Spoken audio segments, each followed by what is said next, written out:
நண்பர்கள் அனைவருக்கும் வணக்கம். நண்பர்களே, எல்ஐசியில் பாலிசி எடுப்பதனால் எல்லோரும் பணக்காரர்கள் ஆகிவிடுவாங்கன்னா முடியாது. எல்ஐசியில் பாலிசி எடுத்த யாரும் பணக்காரர் ஆக முடியாது. மாற்றாக யாருமே ஏழையாக மாட்டார்கள்.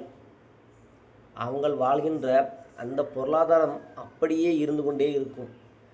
இன்சூரன்ஸ் பாலிசி எடுக்காதவர்கள் வாழ்க்கை ஏழ்மை அடைந்துவிடும். அதனால் நண்பர்களே, இன்சூரன்ஸ் கட்டாயம் தேவை.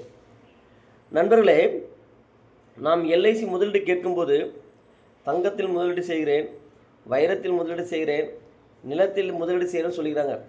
நண்பர்களே, எல்ஐசியை ஒரு பொருட்டாகவே கருத மாட்டாங்க. ஒரு பெரும் வெள்ளம் வருகிறது, நீரில் மூழ்கி கொண்டிருக்கிறோம்.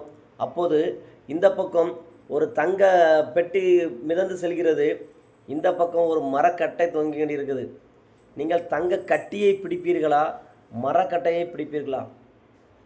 சிந்தித்து பாருங்கள். நாம் எல்லோரும் அந்த இடத்தில் உயிர் பிழைப்பதற்காக அந்த மரக்கட்டையைத்தான் பிடித்து தப்பித்து செல்ல முயற்சிப்போம். சரியா நண்பர்களே? அதுபோல தான் நண்பர்களே, உங்களுக்கு முதலீடு செய்யும்போது எல்ஐசி மரக்கட்டையாக தான் தெரியும். ஆனால் சரியான நேரத்தில் அது உயிரை காப்பாற்றும். தயவுசெய்து எல்லோரும் எல்ஐசி பாலிசி எடுத்துக்கொண்டு குடும்பத்தை பாதுகாத்து கொள்ளுங்கள். நன்றி, வணக்கம்.